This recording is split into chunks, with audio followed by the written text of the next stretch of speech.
திருச்சிற்றம்பலம். சொல்லுவது அறியேன் வாழி தோற்றிய தோற்றம் போற்றி, வல்லை வந்து அருளி என்னை வழித்தொண்டு கொண்டாய் போற்றி, எல்லையில் இன்பவெல்லம் எனக்கருள் செய்தாய் போற்றி, தில்லை அம்பலத்துள் ஆடும் சேவடி போற்றி போற்றி என்று அம்பலக்கூத்தனுடைய திருவடிகளை வணங்கி கொண்டு இந்த அற்புதமான காவியத்தை நமக்கு அருளி செய்த சேக்கிழார் பெருமானை தில்லைவாழ் அந்தணரே முதலாக சீர்படைத்த தொல்லையதாம் திருத்தொண்டர் தொகையடியார் பதம் போற்றி, ஒல்லையவர் புராண கதை உலகறிய விரித்துரைத்த செல்வமலி குன்றத்தூர் சேக்கிழார் அடி போற்றி என்று சேக்கிழார் தெய்வ சேக்கிழார் பெருமானை திருவடிகளையும் வணங்கி கொண்டு திருநாவுக்கரசு நாயனார் வரலாற்றை நாம் தொடர்ந்து சிந்திக்கலாம்.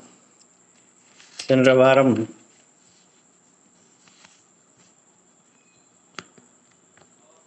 பல வகை சிறப்புகள் கொண்ட நடுநாட்டினுடைய ஒரு பகுதியாகிய திருமுனைப்பாடி நாட்டில் சைவ நெறியிலே நிலைத்து நிற்கக்கூடிய சான்றோர்கள் வாழுகின்ற திரு ஆமூர் என்ற தலத்திலே இல்வாழ்க்கையின் கடமைகளை சிறப்பாக நிறைவேற்றி விருந்தோம்பலை செய்து தன் மனைவி மாதினியாரோடு மிக சிறப்பான ஒரு வாழ்க்கையை வாழ்ந்து வந்த புகழனார் என்பவருக்கும் திலகவதியார் என்ற பெண் முதலிலும் அதற்கு பிறகு 2 ஆண்டுகள் கழித்து மருள் நீக்கியார் என்னும் பெயரில் நம்முடைய நாயனார் அவர்களும் பிறந்து வளர்ந்து நாயனார் 3 ஆண்டுகள் கழித்து அவருக்கு செய்ய வேண்டிய முடி எடுத்தல் முதலான சடங்குகள் எல்லாம் செய்து அவரை கல்வி கற்பிக்க ஏற்பாடுகள் செய்து நாயனாரும் மிக சிறப்பாக முன்னை வினையின் சார்பாக முன் பிறவியினுடைய ஊற்றத்தின் சார்பாக அறிவு விளக்கம் பெற்று பல நூல்களையும் கற்று அறிந்தார். அந்த வகையிலே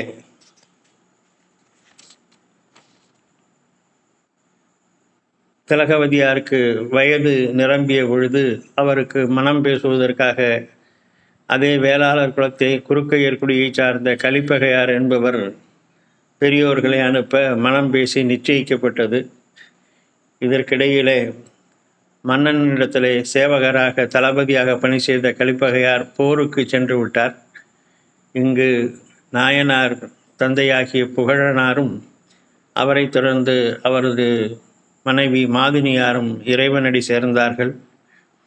இந்த நிலையிலே கலக்கமுற்றிருந்த திலகவதியாருக்கும் மருள் நீக்கியாருக்கும் மற்றவர்கள் சமாதானம் சொல்லி கொண்டிருந்த பொழுது போருக்கு சென்ற கலிப்பகையாரும் இறந்து விட்டார் என்ற செய்தியை திலகவதியாரிடத்திலே தெரிவிக்கப்பட்டது.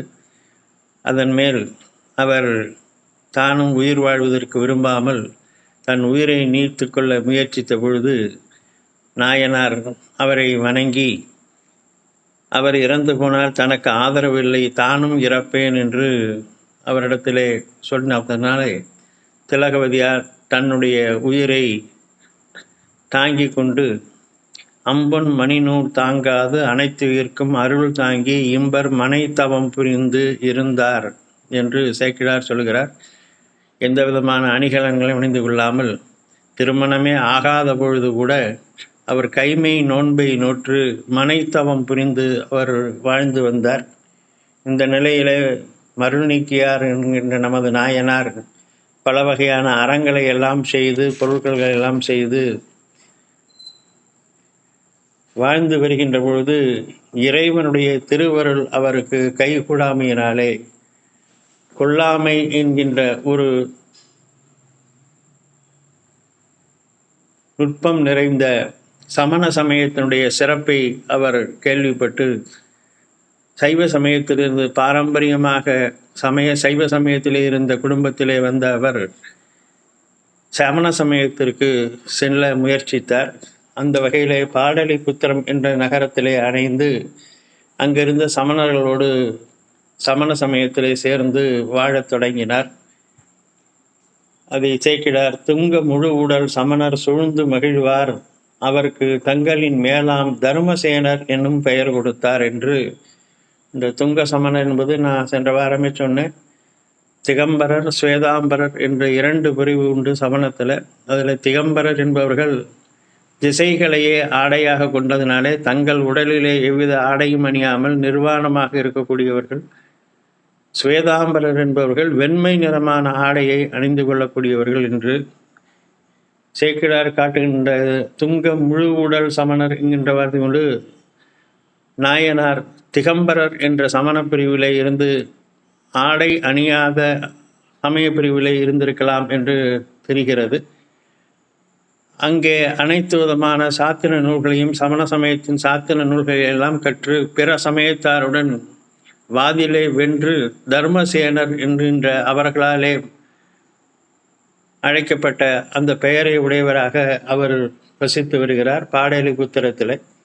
இங்கே திரு ஆமூரிலே வசித்து வந்த திலகவதியார் தம்பியார் சமண சமயம் சார்ந்து பாடலிபுரத்திலே சமணர்களோடு சேர்ந்து விட்ட செய்தியை அறிந்து மிக்க மனவேதனை அடைந்து திருவாமூரிலே தங்கியிருப்பதற்கு விரும்பாமல் அங்கிருந்து திரு அதிகை என்று சொல்லக்கூடிய சிவத்தலத்திற்கு, வீரட்டானேஸ்வரர் தலத்திற்கு வந்து அங்கே தொண்டு செய்ய ஆரம்பித்தார்.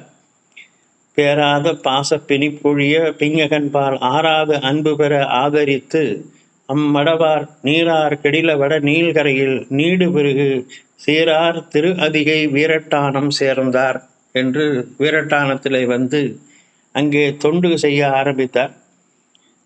அன்று முதல் தாங்கி ஆர்வமுற தன் கையால் துன்று திருப்பணிகள் செய்ய தொடங்கினார். அவர் இப்படி என்ன திருப்பணிகள் செய்தார் என்பதை சேக்கிழார் பெருமான் கோடிட்டு காட்டுகிறார். புலர்வதன் முன் திரு அழகு பணிமாறி புனிற்றகன்று நலம்மலி ஆண் சாணத்தால் நன்கு திருமெழுக்கிட்டு மலர் கொய்து கொடுவந்து மாலைகளும் தொடுத்தமைத்து பலர் புகழும் பண்பினால் திருப்பணிகள் பல செய்தார் என்று அவர் செய்த தொண்டை சொல்கிறார். இதைத்தான் நம்ம ஏற்கனவே பார்த்தோம். பின்னாடி நாவுக்கரசு பெருமான் நிலை பெறுமாறு எண்ணுதியேல் நெஞ்சே என்ற பாடலிலே இந்த செய்தியை, இந்த சரியை தொண்டை பற்றி சொல்லுகிறார். அப்படி நாளும் அவர் அங்கே திருத்தொண்டு செய்து வருகிறார். இங்கே மருநீக்கியாகிய நமது நாயனார் சமண சமயத்தின் மிக உயர்ந்த நிலையிலே சென்று வசித்து வருகிறார்கள். காலம் கடந்தது. கிட்டத்தட்ட 15 வயதிலே நாயனார் சமண சமயம் சார்ந்தார். அம்மையார் தன்னுடைய 17-20 வயதிலே இருக்கலாம். இதற்கு ஆதாரங்கள் எதுவும் இல்லை. சேக்கிழார் ஒன்றும் குறிப்பிட்டு சொல்லலை. அவர்கள் திருவதிகளை சேர்ந்தார்கள். சுமார் 50 ஆண்டு காலம் இவ்வாறு கழிந்தது. அக்காவும் தம்பியும் ஒருவரை ஒருவர் பார்க்கவும் இல்லை. அவர்கள் இருக்கிறார்கள் என்ற செய்தி சமண சமயத்தில் சார்ந்தான் என்ற செய்தி திலகவதியாருக்கு தெரிந்ததை ஒழிய திலகவதியாரை பற்றி ஒன்றும் அதிகமாக தர்மசேனர் நாயனார் கேட்டுக்கொள்ளவில்லை, தெரிந்து கொள்ளவில்லை என்று தெரிகிறது. 50 ஆண்டுகள் கழித்து இந்த திருத்தொண்டு செய்து வந்த திலகவதியார் திரு அதிகை வீரட்டானத்து பெருமானிடத்திலே தினந்தோறும் ஒரு விண்ணப்பம் செய்து வந்தார். தன்னுடைய தம்பி சிவநெறியை விட்டு சிவபெருமானை வணங்குவதை விட்டு புன் சமயமாகிய அந்த சமண சமயத்திலே சென்று சேர்ந்தார். தவம் என்று பாயிடுக்கி தலைபறித்து நின்று உண்ணும் அவம் ஒன்று நெறிவீழ்வான் வீழாமே அருளும். தன் தலைமையரை தானே பறித்து கொள்ளக்கூடியவர்களும் நின்று கொண்டே உண்ணக்கூடியவர்களும் ஆகிய அந்த சமணர்களுடைய அது அவ சமயம் படுகுழி. அந்த படுகுழியிலே அறியாமல் போய் விழுந்து விட்டான். அவனை மீட்டு அருள வேண்டும் என்று ஒரு பிரார்த்தனையை திலகவதியார் திருவதிகை வீரட்டானத்து பெருமானிடத்திலே செய்து வந்தார். பல நாளுடைய அவருடைய கோரிக்கையை ஏற்று பெருமான் ஒரு நாள் அவருடைய கனவிலே அவன் முன்னமே முனியாகி இமையடைய தவம் முயன்றான். அன்னவன் இனி சூளையும் எடுத்து ஆள்வும் என்று அருளினார். நீ கவலைப்படாத, அவன் ஏற்கனவே சென்ற பிறவியிலேயே என்னை அடைவதற்காக தவம் செய்தவன். ஆனால் அந்த தவத்திலே சிறிது குறைவு ஏற்பட்டதினாலே இப்பொழுது அவன் மீண்டும் பிறந்திருக்கிறான். ஆகவே அவனுக்கு தக்கவாறு சூளை நோயை கொடுத்து அவனை மீண்டும் நம்பால் இழுத்து கொள்வோம் என்று அருளி செய்தார். அந்த காலம் எப்போது வருமோ என்று திலகவதியார் மீண்டும் பெருமானிடத்திலே வேண்டிக் கொண்டு காத்திருந்தார். இங்கே இந்த நிலையிலே தர்மசேனர் அங்கே பாடலிபுத்திரத்திலே சமண சமயத்தின் தலைவராக மிக்க பெருமையோடும் புகழோடும் வசித்து வருகின்ற பொழுது பெருமான் திலகவதியாருக்கு கூறியவாறு அவருடைய நாயனார் வயிற்றிலே சூளை நோயை கொடுத்தார்.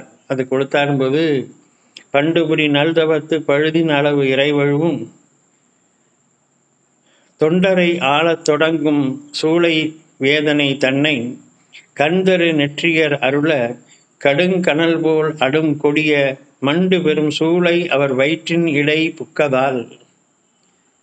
பெருமானுடைய நெற்றிக்கண்ணில் இருக்கக்கூடிய அனல் எவ்வளவு ஒரு வெப்பமாக இருக்குமோ, எவ்வளவு கொடிதாக இருக்குமோ, அவ்வளவு கொடிதான ஒரு சூளை நோயினை மருள் நீக்கியாருடைய வயிற்றிலே பெருமான் ஏற்பட செய்தாராம். அடைவியில் அமன்புரி தருமசேனர் வயிற்று அடையும் அது வட அனலும் கொடுவிடமும் வச்சிரமும் பிறவும் மாம் கொடியெல்லாம் ஒன்றாகும் என குடரின் அகம் குடைய படருழந்து நடுங்கி அமன் பாழி அறையிடை விழுந்தார். அந்த சூளை நோய் எப்படி இருந்தது என்பதற்கு இங்கே சேக்கிழார் 3 பொருள்களை காட்டுகின்றார். அதில் ஒன்று வட அனலும். இந்த வட அனல் அப்படிங்கிறது வடவாக்கினி என்று இது சொல்லப்படுகிறது. நம்முடைய புராணங்களில் இந்த வடவாக்கினி என்பது குறிக்கப்படுகிறது. இது வடமுகாக்கினி என்றும் சொல்லுவார்கள். இந்த அக்னி இருக்கிற இடம் கடலுக்கு அடியில் இருக்கான். நம்ம நினைக்கிறோம் தண்ணி இருக்கிற இடத்துல நெருப்பு இருக்குது, தண்ணிக்கு கீழே நெருப்பு இருக்குது. பெரும் கடலுக்கு அடியிலே இந்த வடவாக்கினி என்று சொல்லக்கூடிய இந்த நெருப்பு இருக்கிறதா. இந்த நெருப்பு குதிரையின் முகத்தை கொண்ட ஒரு நெருப்பு. ஆனால் மிக கடுமையானது. இது எப்போ வரும்னாக்கா ஊழி காலத்தில் அந்த நெருப்பு கடலிலிருந்து வெளிப்பட்டு கடல் நீரை வற்ற செய்து உலகங்கள் எல்லாவற்றையும் எரித்து சாம்பலாக்குமா. அப்பேற்பட்ட நெருப்பு இது கடலுக்கு உள்ளுக்குள்ள தண்ணீருக்கு கீழே இது இருப்பதாக நமது புராணங்களிலே சொல்லப்பட்டிருக்கிறது. ஊழி காலத்தில் பெருகி கடலையும் உலகையும் எரிக்கும். கடலில் அது உள்ளது போல அவர் வயிற்றில் இந்த சூளை நோயும் உள் புகுந்து குலைந்தது. அப்போது அந்த கடல் வடவாக்கினி என்பது கண்ணுக்கு தெரியாமல் உள்ளுக்குள்ளே இருந்து அவர் வயிற்றிலே தொல்லை கொடுத்தது போல இந்த சூளை நோயும் அவர் வயிற்றுக்குள்ளே புகுந்ததாம். அடுத்ததாக ஒரு இது சொல்லுகிறார், வட அனலும் கொடு விடமும். பாம்பினுடைய விஷம். இந்த பாம்புடைய விஷம் என்ன செய்யும், உள்ளுக்குள்ளே போய் உடல் உறுப்புகளை செயல்படாமல் தடுத்துரும். எல்லாமே வேலை செய்ய முடியாது, இன்ஆக்டிவாக ஆக்கிரும், விஷம் பாய்ந்த விழுது. அந்த மாதிரி அவருடைய குடல் எல்லாம் இந்த விஷமானது போய் தங்கியது போல துன்பம் செய்ததான். மற்றொன்று வச்சிரமும். வச்சிரம்னு சொன்னால் வைரம். இந்த வைரத்துக்கு என்ன இதுன்னா, அந்த உண்டா அது குடலை அறுத்துரும். நம்ம எங்கே பார்த்துருக்கலாம், நம்ம இந்த பழைய சரித்திர சினிமாக்கள் பழைய காலத்தில் பார்த்திங்கன்னா, அந்த வில்லன் கடைசி நேரத்தில் வில்லன் அல்லது வில்லி நம்ம மாட்டிக்குவோம் அப்படிங்கும்போது கையில் இருக்கிற மோதிரத்தை திறந்து அதுலேருந்து ஒரு பொடியை ஒரு பாலில் போட்டு குடிச்சிட்டு தற்கொலை பண்ணிக்குவாங்க. அந்த மாதிரி சில படங்களில் வரும். அது அந்த மாதிரி அந்த வைரத்தை பொடி செய்து கையில் வைத்திருப்பார்கள். இதை பழைய காலத்தில் அரசர்கள் தங்களுடைய உயிரை மாட்டிக்கொள்ளாமல் இது பண்ணணுங்கிறதுக்காக வைத்திருக்கக்கூடியது. அந்த வச்சிரம், அதாவது வைரத்தை கொஞ்சம் மாதிரி பொடி செய்து. அந்த வைரத்தின் தன்மை என்னன்னா, குடலை அறுத்துரும். அப்படியே கண்ணாடி துண்டுகள் மாதிரி இருக்கும். அதனால் உண்டால் குடலை அறுக்கக்கூடியதான். இப்போ சேக்கிழார் சொல்கிறார், வட அனலும் கொழுந்து விட்டு எரியக்கூடிய பெரும் நெருப்பு கொடு விடமும் பாம்பினுடைய விஷம் போன்று செயலிழக்கும் தன்மை கொண்டது. வஜ்ரம், வைரம் போல் குடலை அறுக்கக்கூடியது. இது 3 இன்னும் பிறவுமாம். இதை தவிர வேற ஏதாவது கொடுமையான ஒன்று இருக்குமானால் எல்லாம் சேர்ந்து இப்போ அவர் வயிற்றில் எப்படி போயிருக்கு, சூளை நோய் என்ற ஒரு விதமாக போயிருக்கான். நம்ம கொஞ்சம் யோசனை பண்ணி பார்த்தோம்னாக்கா இது 3 இருந்தால் அப்புறம் எப்படி இருக்க முடியும் ஒரு மனிதனால்? அந்த வயிற்று வலி எப்படியெல்லாம் இருக்கும், அது என்னவெல்லாம் பண்ணுச்சுங்கிறது தான் அவருடைய முதல் பதிகத்தில் சொல்லுகிறார். குற்றாயினவாறு விளக்ககல்லீர் அப்படிங்கிற பதிகம் முழுக்க பார்த்தீங்கன்னா அந்த 10 பாடல்களுமே வயிற்று வலியை தனக்கு எவ்வளவு துன்பம் கொடுத்தது, தான் எவ்வளவு அவதிப்பட்டேன் என்பது தான் அந்த 10 பாடல்களிலும் அவர் சொல்கிறார். அதை நம்ம பின்னாடி பார்க்கலாம். இப்போ இந்த மாதிரி படர் உழந்து நடுங்கி அமன் பாடி அறையிடை விழுந்தார். இப்போ அவர் பாடலி புத்தகத்தில் சமணர்கள் இதில் தான் இருக்கார்.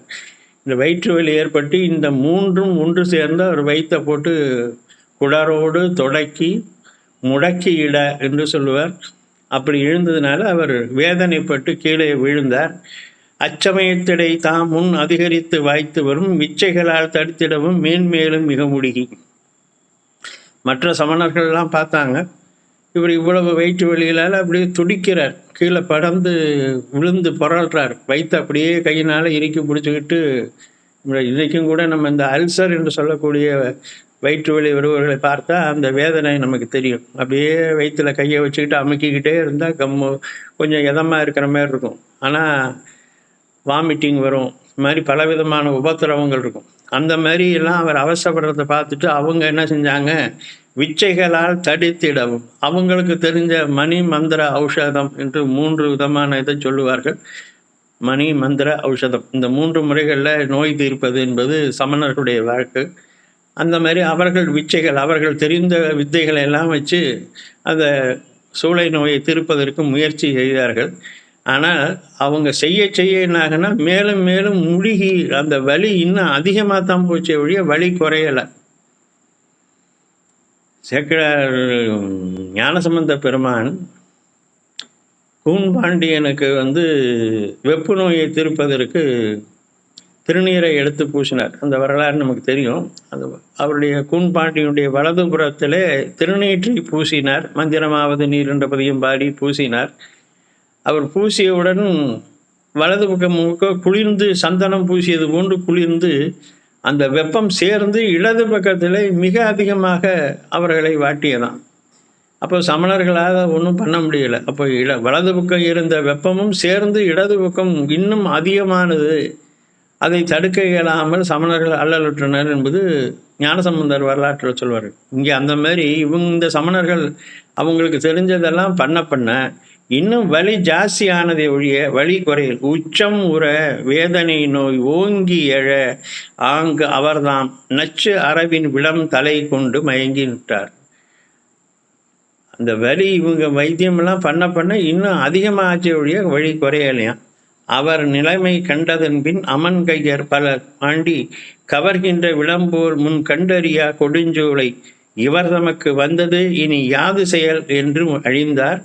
தவம் என்று வினை பெருக்கி சார்பல்லா நெறி சார்வார்.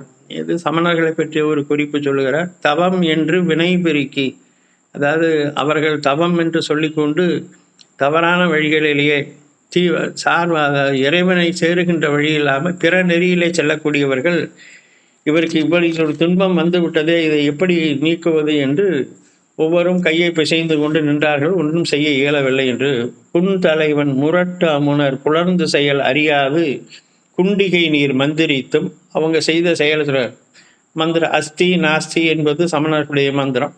அந்த அஸ்தி நாஸ்தி என்ற மந்திரத்தை ஜபித்து அந்த நீரை அவர்கள் குடிப்பித்தும் அந்த தண்ணீரை தெளித்தார்கள். அந்த தண்ணீரை குடிக்க செய்தார்கள். இன்னும் என்னென்ன மயில் பீலியோடு காலளவும் தடவிடும். மயில் பீலியினாலே அவருடைய தலை முதல் கால் வரை நீவி அவருடைய அந்த சூளை நோயை நீக்க முயற்சி செய்தார்கள். பண்டையினும் நோவு மிக பரிபவத்தால் இடர்வது. ஆனால் ஒவ்வொன்றும் பண்ண இன்னும் வலி ஜாஸ்தியாச்சே ஒழிய குறையலை. தாவாத புகழ் தரும் சேனருக்கு வந்த பின் தர்மசேனருக்கு வந்த பிணி ஓவாது நின்றிடலும் ஒழியாமை உணர்ந்தாராய். இப்போ என்ன செய்தார்கள், இவரை தங்கள் சமயத்தினுடைய தலைவரினுடனே எல்லாரும் கூட்டமாக எல்லாரும் பார்த்தா அவன் ஒரு யோசனை சொன்னான். அதை பண்ணுனா இதை பண்ணுனா எல்லாம் பண்ணுனாங்க. ஒன்று பண்ண அவருக்கு வலி ஒன்றும் குறையலை, ஒரு எந்த வலியும் குறையலைன்னா இப்படி என்ன பண்ணுறதுன்னு பேசி கொஞ்சம் கொஞ்சமாக ஒவ்வொருத்தனா அப்படி இந்த வரேன்ட்டு அப்படி நகர்ந்துட்டாங்க. யாரும் அவர் அருகிலே இல்லாமல் கொஞ்சம் கொஞ்சமாக அவரை விட்டு அகன்றார்கள். இப்போ அவர் தனித்து இருக்க போனார். குண்டர்களும் கைவிட்டார் கொடுஞ்சூளை மிகை கொண்டு மண்டி மிக மேல் மேலும் முடுகுதலால் மனித மயங்கி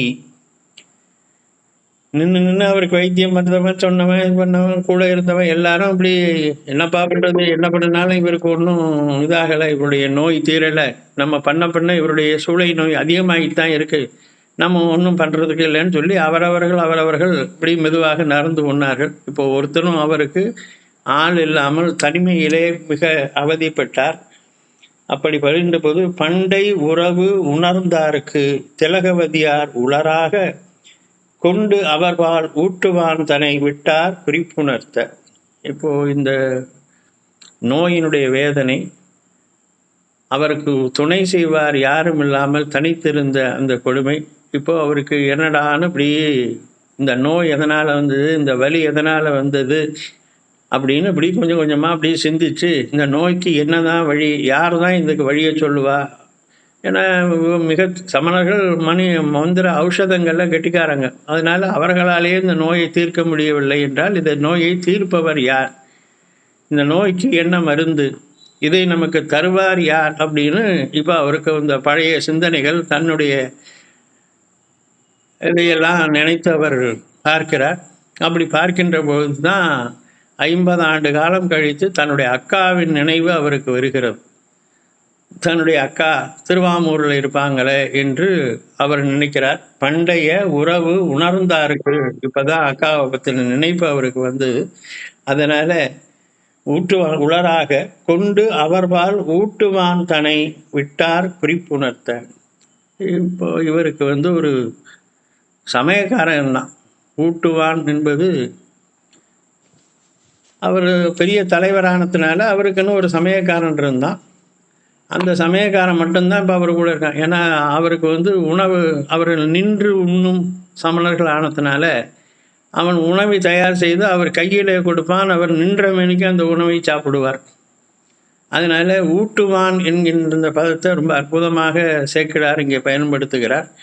அமுது சமைத்தளிக்கும் பணியாளர் சமைத்து கவலமாக அவர் கையில் இட்டு உண்பித்தலால் அவனுக்கு ஊட்டுவான் என்பது பெயர். இதை நம்ம பெருமானுக்கும் இதை ஏற்றுக்கலாம். நம்ம சிவபெருமானும் ஊட்டுவான் தான். என்னத்தை ஊட்டுவான்னா நமக்கு நம்முடைய வினையின் பயனை ஊட்டுபவன் சிவபெருமான். அது மாதிரி அவருக்கு தர்மசேனருக்கு அவன் ஊட்டுவான். இப்போ ஒருத்தரும் இல்லை அப்படின்னு ஒன்று, வேற சோர்ஸ் இல்லை, வழி தெரியலைங்கும்போது இப்போ தன்னுடைய திலகவதியார் நினைவு வந்தது. சமயக்காரனை கூப்பிட்டு மெதுவாக நீ போய் திருவதிகை போய் எங்கள் அக்காவை பார்த்து இந்த விஷயத்தை சொல்லிட்டு வா, ஏதேனும் அவங்கள முடிஞ்சால் கூட்டிகிட்டு வா. ஒரு குறிப்பு சொல்லுகிறார், முடிஞ்சால் அவங்கள கூட்டிக்கிட்டு வந்துடு எங்கள் அக்காவை என்று அவனை அனுப்புகிறார். அதை கொண்டு அவர்பால் ஊட்டுவான் தன்னை விட்டார் குறிப்புணர்த்துதல்ங்கிறது இங்கே தான் படுகின்ற வேதனை, அதற்கான தீர்வு சொல்லுமாறு அவர் தெரிந்து வருவதற்காக அவனை அனுப்பினாராம். அப்படி அனுப்புகின்றவர் என்ன செய்தார், ஆங்கு அவன் போய் திரு அதிகை தனையழைய அருந்தவத்தார் பூங்கமழ் நந்தன வனத்தின் புறம்பனைய. இவன் என்ன செய்தானா, அவனை இரவு நேரத்தில் கிளம்பி அவன் விடியற் காலை நேரத்தில் வந்து திலகவதியாருடைய திருமணத்தை ஒட்டியிருந்த நந்தனவனம், அவங்க நந்தனவனத்திலே பூ பறித்து கொண்டு வெளியே வருகின்ற பொழுது அவன் போய் நிற்கிறான். ஏன் இரவில் போனான் அப்படின்னா, சமணர்கள் பார்த்துட்டாங்கன்னா சிக்கலாயிடுங்கிறதுனால அவனை வந்து நாயனார் இரவு நேரத்தில் சென்று விடியற் காலையிலே சென்று சந்தித்து, அதே மாதிரி திருப்பி வர்றதும் இரவு நேரத்தில் பிறர் அறியாதவாறு வா என்று அவனுக்கு உத்தரவு கொடுக்கிறார். அதனால் அவன் சென்று பூங்கமழ் நந்தனவனத்தின் புறம்பனைய கண்டு இறைஞ்சி, இந்த நந்தனவனம் பூஞ்சோலையினுடைய வெளிப்புறத்தில் அந்த அம்மா பூ பறிச்சுக்கிட்டு வெளியில் வருகிறார்கள். இது எப்போ நடக்குதுன்னா, அந்த அம்மா விடியற் காலை நேரத்திலேயே பூ பறித்து விடுவார்கள். இந்த காலை எழுந்து அவர்கள் திரு அழகிட்டு மெழுக்கிட்டு அதுக்கப்புறம் பூக்களை பறித்து மாலையாக தொடுத்து வரணும். அப்படி பூக்களை பறித்து கொண்டு அந்த நந்தனவனத்திலிருந்து விடியற் காலை நேரத்தில் அவர்கள் வெளியே வருகின்ற பொழுது இந்த ஊட்டுவான் ஆகிய சமையல்காரன் சென்று வணங்கி விவரத்தை சொல்கிறாரா, அந்த மாதிரி தர்மசேனருக்கு சமையல்காரன் அவர் வந்து உங்களை பார்த்துட்டு வர சொல்கிறார் அப்படின்னா, இந்த அம்மா அடுத்து இவங்க கேட்டாங்க, தீங்குளதோ இங்கு யான் உமக்கு இளையார் ஏவலினால் வந்தது என தீங்கு உளதோ என வினவி மற்ற அவனும் செப்புவான். இந்த அம்மா உடனே திலகவதியார் என்ன கேட்டாங்க, என்னப்பா எதுவும் பிரச்சனையா, எதுவும் தீங்கு உண்டான்னு. ஏன் அப்படி கேட்குறாங்க? தம்பி இவர் சொல்கிறாரு, உங்கள் தம்பி தர்மசேனர் என்ன அனுப்பிச்சாரு அப்படின்னு சொன்னால், இந்த அம்மா அடுத்து என்ன கேட்டுக்கணும்? நார்மலாக 50 ஆண்டு காலம் கழித்து தம்பியை பற்றின செய்தி வருகிறது. ஒருத்தன் வந்து சொல்கிறான் அப்படின்னா, தம்பி நல்லா இருக்காரா, எப்படி இருக்காரு, ஏது பண்ணுறாரு, அப்படி இந்த அம்மா கேட்கலையா. தீங்கு உள்ளதோ, ஏதேனும் கஷ்டம் இருக்கா, ஏதேனும் பிரச்சனையான்னு முதல்ல கேட்டாங்க. ஏன் அவ்வாறு கேட்டார்கள்ங்கும்போது, ஏன்னா பெருமான் முன்னாடியே அந்த அம்மாவுக்கு சொல்லிட்டான், அவனை சூளையை மடுத்து நாம் ஆட்கொள்வோம், முன்னமே முனியாகி நம்மை அடைய முயன்றான், அதனால அவனை ஆட்கொள்வோம்னு சொன்னதுனால இப்போ அவனுடைய ஆள், தம்பியினுடைய ஆள் வந்து நான் அவர் அனுப்பிச்சாரு வந்திருக்கேன்னு சொன்ன உடனே, சரி சாமி சொன்னபடி தீங்கு ஏற்பட்டிருக்கிறது, சூளை ஏற்பட்டிருக்கிறது, அதுதான் இங்கே வந்திருக்காங்கன்னு அந்த அம்மா உணர்ந்து கொண்டு தீங்கு உளதோ என்று மட்டும் கேட்டாராம். உடனே அவர் படுற கஷ்டத்தை எல்லாம் சொல்லியிருக்கான். கொல்லாது சூளை நோய் குடர்முடுக்கி தீராமை, அவர் ஒன்றும் சாகலை, அவ்வளவுதான். பாக்கி உடம்பு இழைச்சி போச்சு, வெளுத்து போயிட்டார், சாப்பாடு கிடையாது, படுக்க முடியலை, நிற்க முடியலை, நடக்க முடியலை, ஓட முடியலை, படிக்க முடியலை, எதுவும் அவரால் பண்ண முடியலை. அவ்வளவு ஒரு துயரப்படுகிற, சாவு மட்டும் இன்னும் இல்லை, உசுர் மட்டும்தான் இருக்கு என்று கொல்லாது சூளை நோய் குடர்முடுக்கி தீராமை எல்லோரும் கைவிட்டார். இப்போ அவர்கிட்ட வந்து யாரும் அவருக்கு உதவி செய்பவர்களும் யாரும் இல்லை. இது செயல் என் முன் பிறந்து நல்லான்பால் சென்று எம்பி நான் உய்யும்படி கேட்டு இங்கு அல்லாகும் பொழுது அணைவாய் என்றார். நான் என்ன பண்ணுறது, இந்த நோய் என்னை பாடாக படுத்துகிறது, இதற்கு ஏதேனும் வைத்தியம் உண்டா என்று என் முன் பிறந்தவள், எனக்கு முன்னாக பிறந்தவளிடத்திலே சென்று கேட்டுக்கொண்டு நீ அல்லாகும் பொழுது இரவு நேரத்திலே வருவாய் என்று சொன்னார். அதுக்காக வந்தேன் என்று அதில் மற்றொரு குறிப்பு, உங்களை அழைத்து வரும்படி சொன்னார் அப்படிங்கிற ஒரு செய்தியை அவன் சொல்லுகிறான். அவன் முன் கூறுதலும் யான் அங்கு உன்னுடன் போந்து நன்று அறியா அமன் பாடி நன்னுகிலேன் என்னும் மாற்றம். அந்த அம்மா சொன்னிச்சு, அதெல்லாம் நான்லாம் அங்கே வர்றதுக்கு தயாராக இல்லை. அவன் தான் வந்து பரசமய குழியில் விழுந்து சைவ நெறியை விட்டு விலகி விட்டான். நான் அந்த இடத்துக்கு, அமணர்கள் இருக்கக்கூடிய இடத்த நான் வந்து மிதிக்க மாட்டேன், அதனால் நான் வருவதற்கு தயாராக இல்லை. சென்று அவனுக்கு உரை என்று திலகவதியார் மொழிய அன்று அவனும் மீண்டு போய் புகுந்தபடி அவருக்கு உரைத்தான். என்ன சொன்னான், நான் அங்கே வர முடியாது என்ற செய்தியை சொல்லிடு. அவன் கஷ்டப்பட்டான்னாக்கா அந்த அம்மா ஒரு குறிப்பு சொன்னிச்சு, வேணா அவனை இங்கே வர சொல்லு, ஆனால் நான் போய் அந்த சமணர்கள் இருக்கிற இடத்துக்கு நான் வரமாட்டேன், அவங்க இருக்கிற இடத்துல நான் கால் வைக்க மாட்டேன், நான் வர முடியாது, அவனை வேணா இங்கே வர சொல்லுன்னு அந்த அம்மா ஜாடையாக சொல்லி விட்டுச்சு. இதை போய் திருப்பி அந்த சமயக்காரன் அவரிடத்திலே போய் சொன்னான். அவ்வார்த்தை கேட்டாலுமே அயர்வு எய்தி இதற்கு இனியான் எவ்வாறு செய்வன் என்று ஈசர் அருள் கூடுதலால். இப்போ இத்தனை காலமாக அவருக்கு வந்து திரோதான சக்தி, அவருடைய அறிவை மயக்கி இறைவனுடைய அருள் மயக்கியதனாலே அவருக்கு அமன் சமயம் உயர்வு என்று நினைத்து கொண்டு அதில் புகுந்தார். இப்போ ஈசன் அருள் கூடியது, திரோதான சக்தி அருள் சக்தியாக மாறி இப்போ அவருக்கு அருள் கூடியதுனால ஒவ்வா இப்புன் சமயத்து ஒழியா இத்துயர் ஒழிய செவ்வாறு சேர் திலகவதியார் தாள் சேர்வன் என. இப்போ என்ன நினைத்தான், இந்த சமயத்தை விட்டு இந்த நோய் நீங்குவதற்கு இவர்களை விட்டு நான் என் தமக்கை திலகவதியாருடன் சென்று சேர்வேன் என்று அவன் நினைத்தாராம். எடுத்த மனக்கருத்து உய்ய எழுதலால் எழுமுயற்சி, அந்த எண்ணம் அவருக்கு மீண்டும் மீண்டும் வலுப்பட்டது. அந்த வலுப்பட்டதுன்னே தன்னுடைய தமக்கையாரை பார்க்க வேண்டும் என்று அவர் அங்கிருந்து கிளம்பினார். அடுத்தலுமே உயர் ஒதுங்க திரு அதிகை அணைவதனுக்கு உடுத்தல் உழலும் பாய் ஒழிய உரி உரு குண்டிகை ஒழிய தொடுத்த பீடியும் ஒழிய. இது சமணர்கள் கையிலே வைத்திருக்கக்கூடிய மயிர் பீலியை கையிலே வைத்திருப்பார்கள், ஒரு குண்டிகை என்று சொல்லக்கூடிய கமண்டலத்தை கையிலே வைத்திருப்பார்கள், ஒரு தடுக்கு போன்ற ஒன்றை வைத்திருப்பார்கள். இந்த எல்லாவற்றையும் அவரும் வைத்திருந்தார். ஆனால் எல்லாவற்றையும் இப்பொழுது விட்டு திருவதிகைக்கு துணிந்து எழுந்தார். தன் அக்கையை பார்ப்பதற்கு திருவதிகைக்கு அவர் புறப்பட்டார். அப்படி புறப்படுவது எப்படி இருந்தது? பொய் தருமால் உள்ளத்து புன்சமணர் இடம் கழிந்து, அந்த சமணர்களுடைய இடத்தை விட்டுவிட்டு மெய் தருவான் நெறி அடைவார் வெண்புடவை மெய் சூழ்ந்து கைதருவார் தமை ஊன்றி காணாமே இரவின்கண் செய்தவ மாதவர் வாழும் திரு அதிகை சென்று அடைவார். ரொம்ப அழகாக சேக்கிழார் சொல்கிறார், பொய் தருமால் உள்ளத்து புன்சமணர், அந்த நெறியல்லாத நெறியில் இருக்கக்கூடிய சமணர்களை விட்டுவிட்டு மெய் தருமான் நெறி அடைவார். மெய்யான சிவநெறியை தரக்கூடிய பெருமானுடைய அந்த திரு அதிகைக்கு வெண்புடவை மெய் சூழ்ந்து, இந்த புடைவை அப்படிங்கிறது இப்போ கொஞ்சம் இப்போ புடவை அப்படின்னு நம்ம சொல்லுகிறோம். ஆனால் இதை பழைய காலத்தில் புடைவை அப்படின்னா மேலே சூழ்ந்து, இந்த உடம்புக்கு மேலே சூழ்ந்தி போர்த்தி கொள்ளுகின்ற ஒரு ஆடைக்கு புடைவை அப்படின்னு பேர்.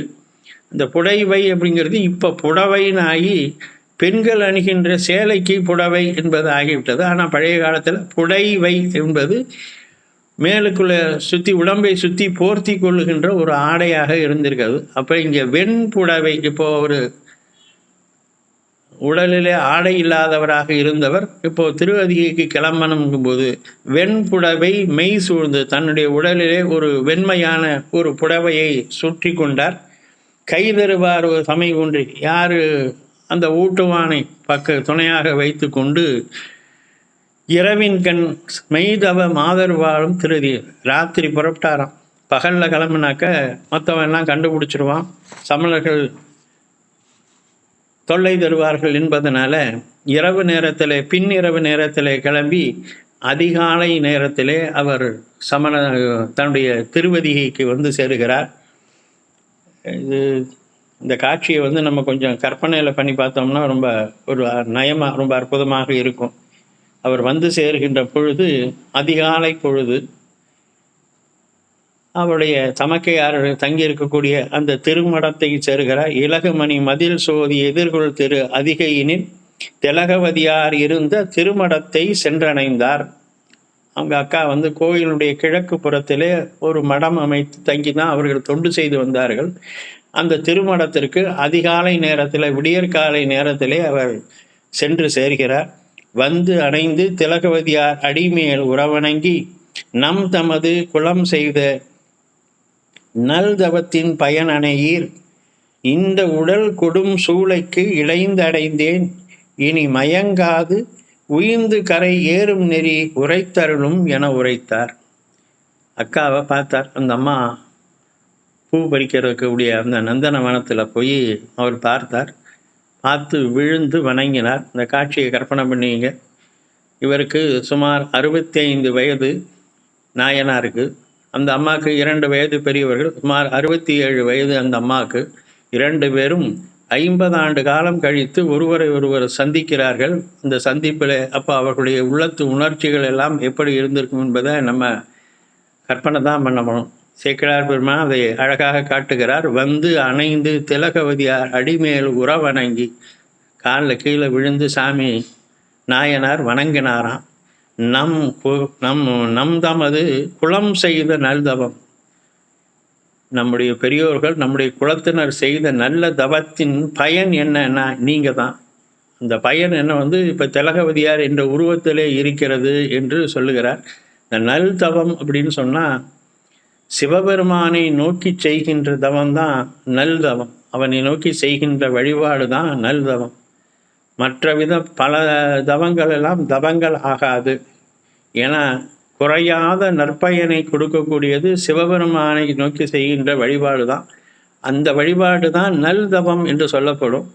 இங்கே நல் தவம் செய்தவர்கள் நம்முடைய பாரம்பரியமாக, நம்முடைய முன்னோர்கள், நம்ம சாதாரண சொல்ல எங்கள் குலம் செய்த, எங்கள் முன்னோர்கள் செய்த புண்ணியம் அப்படின்னு நம்ம இப்போ பெரியோர்களை பார்த்து சொல்கிறோம். எங்கள் முன்னோர்கள் செய்த புண்ணியம் நீங்கள் எங்களுக்கு வந்தது, உங்களை நாங்கள் தரிசித்தது அப்படின்னு நம்ம உபச்சார வார்த்தை சொல்லுவது போல நமது குலதெய்வத்தின் நத்தவத்தின் பயன் அணையர். அந்த பயன் என்னன்னா இப்போது திலகவதியார் என்ற உருவமாக இருக்கிறது. இந்த உடல் கொடும் சூளைக்கு இடைந்தடைந்தேன், வைத்து வலிக்குதக்கா என்று அவர் அழுகிறார். அந்த அம்மா பார்த்து அவர்களும் கண்ணீர் தொடுக்கிறார்கள். இவர் பிரார்த்தனை என்ன செஞ்சுருக்கணும்? வயிற்று வலிக்குன்னு தானே போனார். வயிற்று வலிக்குது, எனக்கு மருந்து கொடு அப்படின்னு கேட்கலையாம். இனி மயங்காது உயிர்ந்து கரை ஏறும் நெறி உரைத்தருளும்னார். தப்பு பண்ணிட்டேன், சமண சமயத்தில் போய் இருந்துட்டேன், அதனால் இனிமே ஏதோ ஒரு மயக்கம், ஏதோ என்னுடைய அறிவில் புத்திகட்டத்தனம்னு நம்ம சொல்லுவோம், புத்திகட்டத்தனமாக போயிட்டேன் பண்ணிட்டேன் அப்படின்னு சொல்லுவோம். அந்த மாதிரி புத்திகட்டத்தனமாக நான் ஆகிவிட்டேன். இனிமேல் அந்த மாதிரி எதுவும் செய்யாமல் நான் எப்படி கரை ஏறுறது? என்னுடைய உயிரானது எப்படி கரை ஏறும்? நான் ஏறும் நெறி என்ன என்பதை எனக்கு சொல்ல வேண்டும் என்று சொல்லுகிறாராம். இனி மயங்காது உயிர்ந்து கரை ஏறும் நெறி. வயிற்று வலிக்கும் வழி சொல்லணும், இனிமேல் உயிர்ந்து கரை, இந்த உயிர் மேலேறுவதற்கும் வழி சொல்லணும் என்று அவரை வேண்டிக் கொண்டாராம். தாள் இணை மேல் விழுந்து அயரும் தம்பியர் தமை நோக்கி ஆளுடைய தம்பெருமான் அருள் நினைந்து கை தொழுது கோலில் பரசமய நெறிக்குழிகள் வீழ்ந்து அறியாது மூடும் அருந்துயர் உழந்தீர் எழுந்திரீர் என மொழிந்தார். அம்மா அங்கே காலில் வந்து விழுகிறார், அழுகிறார். எனக்கு நல்ல வழி காட்டுமா அக்கா, நான் வழி தவறி போய்விட்டேன், தப்பு செஞ்சிட்டேன், எனக்கு நல்ல வழி காட்டு, நல்ல வழி காட்டு என்று கைகூப்பி வணங்கி நிற்கிறவரை அந்த அம்மா நோக்கி தமை நோக்கி என்று சொல்கிறார். இந்த நோக்குதல் என்பது இங்கேயே அவருக்கு நயன தீட்சை கிடைத்தது என்று பெரியவர்கள் குறிப்பிடுவார்கள். நாயனாருக்கு முதல் குருவாக அமைந்தது திலகவதியார். அவருடைய தமக்கையாராகிய திலகவதியார் தான் அவருக்கு குருவாக அமைந்தவர்கள். அப்போ குரு வந்து ஒரு சீடனை பார்க்கின்ற பொழுது முதலாவதாக செய்வது நயன தீட்சை. சீடனுடைய தலை முதல் கால் வரை குரு தன்னுடைய பார்வையினாலே அவனை பார்த்து கடாட்சிப்பார்கள். இது வந்து நயன தீட்சை என்று சொல்வார்கள். முதல்ல பார்க்கறது அந்த மாதிரி இந்த அம்மா காலில் விழுந்து இந்த தம்பியை அவர்கள் கடாட்சித்தார்கள். தமை நோக்கி. இந்த நோக்குதல் என்பது பார்த்தல் என்பது வந்து வேறுபட்டது, நோக்குதல் என்பது. அப்படி நோக்கினார்கள். ஆளுடைய தம்பெருமான் அருள் நினைந்து கைது. இப்போது கைகூப்பி அந்த அம்மா திலகவதியார் தொழுதார்களாம். ஏன்னா பெருமான் சொன்ன வாக்கை காப்பாற்றிட்டார். பெருமான் திலகவதியார்ட்ட என்ன சொல்லியிருந்தார்? அவன் முன்னமே முனியாகி நம்மை அடைய முடிந்தான், சூளை கொடுத்து மடுத்து ஆள்வோம்னு சொன்னார். இப்போ அந்த மாதிரி சூளை வந்துடுச்சு. தம்பி திருப்பி இங்கே வந்துட்டான். இப்போ அவன் வந்திருக்கிற அந்த வேகத்தையும் அவனுடைய அந்த கோலத்தையும் பார்க்கின்ற பொழுது அவன் மீண்டும் இனிமே சமண சமயத்துக்கு செல்வதற்கு வாய்ப்பு இல்லை என்பது அந்த அம்மாவுக்கு மனசில் பட்டுகிறது.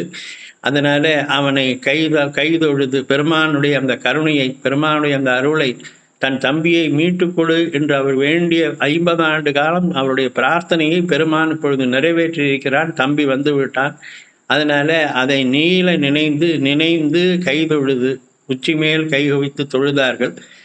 கோலில் பரசமய நெறிகுழியில் விழுந்து அறியாது அருள் மூலம் அருந்துயர் உழந்தீர். அப்பா, பாரம்பரியமாக சைவ குடும்பமாக இருந்து சிவபெருமானையே வழிபட்ட குடும்பத்தில் பிறந்து வளர்ந்து இருந்து கடைசியில் இப்படி போய் இருந்துட்டு வந்துட்டியே, இனிமேலாவது ஜாகிரதையாக உழந்தீர் எழுந்திரீர் என மொழிந்தாராம். ஏந்திரிப்பா என்று அந்த அம்மா கை கொடுத்து அவரை மேலே எழுப்புகிறார். இப்போ எழுப்புகின்ற பொழுது மற்ற உரை கேட்டலுமே மருள் நீக்கியார் தாமும் உற்ற பிணி உடல் நடுங்கி எழுந்து தொழ உயர்தவத்தோர் கற்றை வேணியர் காணும் இது கழல் அடைந்தோர் பற்று அறுப்பார் தமை பணிந்து பணி செய்வீர் என பணித்தார். இப்போது அவர் ஏந்திரிச்சார். என்ன கேட்டிருக்காரு அவர்? ஏற்கனவே இனி மயங்காது உயிர்ந்து கரையேறும் நெறி உரைத்தருளும்னு அவர் கேட்டிருக்கார், தம்பி கேட்டிருக்கார். இப்போ அந்த அம்மா என்ன சொன்னாங்களாம்? அவருக்கு உபதேசம் செய்தார்கள். குரு உபதேசம், குரு தீட்சை ஆயிடுச்சு, நயன தீட்சை ஆயிடுச்சு நோக்குங்கிறதுல. இப்போ குரு உபதேசம் என்ன செய்தார்கள்? கற்றை வேணியர் காணும் இது கழல் அடைந்தார் பற்றறுப்பார் தன்னை பணிந்து பணி செய்வீர் என பணித்தார். இந்த பணித்தாருங்கிறது சொன்னான்னு சொல்லலை, பணித்தார்னாக்கா உத்தரவு போட்டார். சிவபெருமானை பணிந்து சிவபெருமானுக்கு தொண்டு செய்வீர்.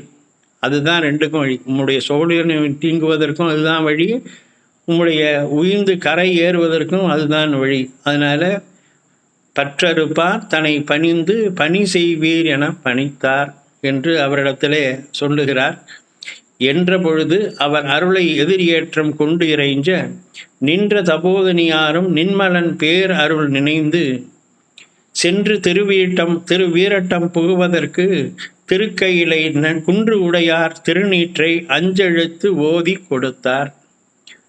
ஏற்கனவே நயன தீட்சை ஆயிடுச்சு, வாக்கு தீட்சை ஆயிடுச்சு. குரு உபதேசம் என்றார். சிவபெருமானுக்கு தொண்டு செய்து பணி செய்யுங்கள் என்று குரு உபதேசம் ஆயிடுச்சு, வாக்கு தீட்சை ஆயிடுச்சு. இப்போ அடுத்ததாக அவரை சமண சமயத்து வேறொரு புறச்சமயத்திலிருந்து அவர் இப்போ இங்கே மீண்டும் சைவத்துக்கு வருவதனால அவருக்கு சிவ சாதனமாகிய திருநீரும் ஐந்தெழுத்தையும் சொல்லி அவரை சமய தீட்சை செய்து அவரை சைவ சமயத்துக்குள்ளே அழைக்கிறாராம். அதை என்ற பொழுதில் அவர் அருளை எதிரேற்று கொண்டு இறைஞ்ச இப்போ ஒரு மீண்டும் நாயனார் அவரை வணங்கினார். நின்ற தபோதினியாரும் நின்மலன் பேரருள் நினைந்து, நின்மலன் அப்படிங்கிறது அவன் இயல்பாகவே பாசங்களிலிருந்து நீங்கியவனுக்கு நின்மலன். இது இறைவனுக்கு தான் பேர். நின்மலன்கிறது இறைவனுக்கு தான் பேர். அவன் பாசங்களிலிருந்து நீங்கியவன். அவனை யார் வணங்குகிறார்களோ அவர்களுடைய மலங்களை போக்குபவன் அப்படின்னு நின்மலன்கிறது. அந்த நின்மலனை பேர் அருள் நினைந்து சென்று திருவீரட்டம் போகுது. இப்போ அவர் சைவ சமயத்துக்கு வந்துட்டார். இப்போ அவரை அடுத்து கோயிலுக்குள்ளே கூட்டு போகணும். கோயிலுக்குள்ளே கூட்டு போகணும்னாக்கா திருநீர் பூசணும், ஐந்தெழுத்து சொல்லி உருத்திராக்கம் அணிந்து அவர் உள்ளே வரணும். அதை சென்று திருவீரட்டம் புகுவதற்கு திருக்கையிலை குன்றுடையார் திருநீற்றை அஞ்செழுத்து ஓதி கொடுத்தார். திருநீற்றை ஐந்தெழுத்து சிவாய நம என்று திருநீற்றை ஓதி அவருக்கு கொடுத்தார். இந்த செய்திகள் எல்லாம் அப்படி கொஞ்சம் மனசில் நினச்சி பார்த்தீங்கன்னா இந்த அழகு தெரியும். அதுக்கப்புறம் ஒரு அற்புதமான பாட்டை பெருமான் இங்கே சேக்கிழார் சொல்லுகிறார். திருவாளன் திருநீரு திலகவதியார் அளிப்ப பெருவாழ்வு வந்ததென பெருந்தகையார் பணிந்து ஏற்று அங்கு உரு ஆற அணிந்து தமக்கு உற்ற இடத்து உய்யும் நெறி தருவாராய் தம் முன்பு வந்தார் பின் தாம் வந்தார். பெரிய புராணத்தில் சில அற்புதமான பாடல்கள் ஆங்காங்கே வரும். அதில் இந்த ஒரு அற்புதமான பாடல். அந்த அம்மா திருநீரை எடுத்து ஐந்தெழுத்து சொல்லி அணிந்து கொண்டு ஆலயத்திற்கு சென்று பெருமானுக்கு பணி செய்க அப்படின்னு சொல்லிட்டார். அந்த திருநீரை அவர்கள் அளித்தார்கள். அதை என்ன செய்தாராம்? பெருவாழ்வு வந்ததென. பெருவாழ்வு அப்படிங்கிறது தனக்கு ஏற்பட்டிருக்கக்கூடிய சூளை நோயை தீர்க்கக்கூடியது அதுதான், தன்னுடைய பிறவி பிணியை தீர்க்கக்கூடியதும் அதுதான் என்று அவர் மனதிலே திடம் கொண்டார். அந்த மன உறுதியோடு இப்போ என்ன செய்தார்? பணிந்து ஏற்றி. எப்பவும் திருநீர் பிறர் கொடுக்கின்ற பொழுது அதை 2 கைகளாலும் பணிந்து ஏற்றுக்கொள்ளணும். திருநீரை பெறுவதற்கான விதிமுறைகள் இருக்குது. திருநீரை அணிந்து கொள்வதற்கான விதிமுறைகள் எல்லாம் நம்ம சைவத்தில் சொல்லியிருக்காங்க. அலட்சியமாக வாங்கக்கூடாது, ஒரு கையால் வாங்கக்கூடாது, ஒற்றை விரலால் பூசக்கூடாது, இப்படின்னலாம் பல விதிமுறைகள் இருக்கு. இங்கே அந்த மாதிரி அவர் பணிந்து ஏற்றினாராம். பெருவாழ்வு வந்ததென பெருந்தகையார் பணிந்தேற்றி ஆங்கு உருவார அணிந்து. உருவார என்பது அவர் உடல் முழுவதும் பூசிக்கொண்டார். உடல் முழுவதும் பூசிக்கலாமா? நம்முடைய திருநீர் அணியும் விதத்தை சொல்கின்ற போது 16 இடங்களிலோ அல்லது 18 இடங்களிலோ பூசிக்கணும். அது திருநீரை குழைத்து பூசினால் 16 இடங்கள் அல்லது 18 இடங்கள் என்று சில நூல்கள் இருக்குது. அந்த மாதிரி குழைத்து பூசுகின்ற பொழுது அந்த மாதிரி தான் பூசலாம்.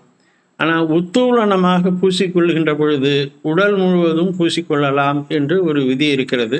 இப்போது உருவார அணைந்து அப்படிங்கும்போது அந்த அம்மா திருநீரை கொடுத்துருப்பாங்க, அதை குழைத்து பூசி இருக்கிறதுக்கு வாய்ப்பு இல்லை. அந்த அம்மா திருநீரை கொடுத்தோடனே இவர் பணிந்து 2 கைகளாலும் திருநீரை வாங்கி தனது நெற்றியிலும் தோளிலும் மார்பிலும் வயிற்றிலும், ஏன்னா வயிற்றில் தான் வலி இருக்குது, அந்த வயிற்றிலையும் அவர் பூசி கொண்டிருப்பார். அது மாதிரி உருவார அணைந்து தமக்கு உற்ற இடத்து உய்யும் நெறி. உற்ற இடத்துங்கும்போது தனக்கு துன்பம் ஏற்பட்ட பொழுது அந்த துன்பத்தை நீக்கக்கூடியவராகிய அந்த நெறியை தருவாராய். இப்போ அக்கா தான் அவருக்கு குருவாக இருந்து அவருடைய துன்பத்தை நீக்கக்கூடிய வழியை சொல்லி இருக்கிறார். அதனால உற்ற இடத்து உய்யும் நெறி தருவாராய் தம் முன்பு வந்தார். தமக்கையாராகிய திலகவதியார் என்ன செய்தார், கோயிலுக்கு போனார். ஏன்னா விடியற் காலை நேரம், அவர்கள் வழக்கம் போல் அழகிட்டு மெழுக்கிட்டு பூமாலை புனைந்தேற்றுகின்ற காலம். இவர் அந்த நேரத்தில் வந்ததுனால பார்த்தாங்க, பேசினாங்க, அவருக்கு திருநீரை கொடுத்தாங்க. போய் சாமிக்கு பணி செய்யுங்க அப்படின்னு சொல்லிட்டு அந்த அம்மா முன்னாடி போனாங்க. தம் முன்பு வந்தார், பின் தாம் வந்தார். அந்த அம்மாவுக்கு பின்னாடி அவர் கைகளை கட்டி கொண்டு தமக்கையார் செல்லுகின்ற வழியிலே தானும் போனார். நீரணிந்தார் அகத்து இருளும் நிறை கங்குல் புறத்து இருளும் மாறவரும் திருப்பள்ளி எழுச்சியினில் மாதவம் செய் சீரடியார் திரு அழகும் திருமிழுக்கும் தோண்டியும் கொண்டு ஆரணைந்தார் கோயிலினுள் அடைந்தவரை கொடுவிப்பார். அந்த அம்மா என்ன செய்தார்கள், நீரணிந்தார் அகத்து இருளும், திருநீற்றை யார் அணிந்து கொள்கிறார்களோ அவர்களுடைய அகத்திலே உள்ளத்திலே ஏற்படக்கூடிய இருளும் நீங்கும், அவருடைய துன்பங்கள் நீங்கும், அவர்களுடைய பிறவி பிணியானது நீங்கும் திருநீரை அணிந்து கொள்வதனால. அப்படி அவருடைய அந்த உள்ளத்திலே ஏற்பட்டிருக்கக்கூடிய அந்த சமண சமயம் என்ற அந்த இருளானது நீங்கியது. அதே நேரத்தில் புறத்து இருள், பொழுது விடியற்காலை பொழுது விடுகின்ற நேரம், அதனால் புறத்தில் இருக்கக்கூடிய இருளும் நீங்கள் அது சொல்வார்கள், வெள்ளி எழுந்து வியாழம் உறங்கிட்டுன்னு ஆண்டாள் திருப்பாவையில் சொல்லுவோம். வெள்ளி எழுந்து வியாழம் உறங்கிட்டுன்னா அந்த விடியற்காலை நேரம், வெள்ளி என்று சொல்லக்கூடிய சுக்கிர நட்சத்திரம் அந்த விடியற்காலை நேரத்தில் தான் தெரியும். அந்த வைகரை பொழுது என்று தமிழிலே சொல்வார்கள். அந்த நேரத்துக்கு தான் இவர் வருகிறார். அதனால இப்போது வெளியில் இருக்கக்கூடிய இருளும் புறத்து இருளும் கொஞ்சமாக நீங்கியது. இவர் அகத்தில் இருந்த இருளும் நீங்கி மாற வரும் திருப்பள்ளி எழுச்சி, அந்த திருப்பள்ளி எழுச்சி பாடுகின்ற அந்த நேரம் விடியற்காலை பொழுது. மாதவம் செய் சீரடியார் திரு அழகும் மெழுக்கும், அந்த அம்மா அழகிடுவதற்கும் மெழுக்கிடுவதற்கான தோண்டி குடம் விளக்கமாறு எல்லாத்தையும் எடுத்துக்கிட்டு அந்த அம்மா கோயிலை நோக்கி கிளம்பினார்கள். இவரும் அவர்கள் பின்னால் சென்றார். ஆரணைந்தார் கோயிலினுள் அடைந்து அவரை கொடுப்புக்கார், அவரையும் கூட்டிக்கிட்டு கொடுப்புக்கார். அடைந்தவர்ங்கிறது இங்கே நாவுக்கரசரை கூட்டிக் கொண்டு அவர் ஆலயத்தின் உள்ளே சென்றார் என்ற செய்தியை சேக்கிழார் பெருமான் நமக்கு காட்டுகிறார். உள்ளே சென்றவருக்கு என்ன ஏற்பட்டது, எவ்வாறு அவர் உய்த்து உணர்ந்தார், அதற்கு பிறகு மேலே என்ன நடந்தது என்பதை அடுத்த வாரம் நாம் தொடர்ந்து பார்க்கலாம் என்று சொல்லி இந்த அளவில் இன்றைய உரையை நம்ம நிறைவு செய்வோம். என்றும் இன்பம் பெருகும் இயல்பினால் ஒன்று காதலித்து உள்ளமும் ஓங்கில மன்றுளார் அடியார் அவர் வான்புகழ் நின்றதெங்கும் நிலவி உலகலாம். திருச்சிற்றம்பலம்.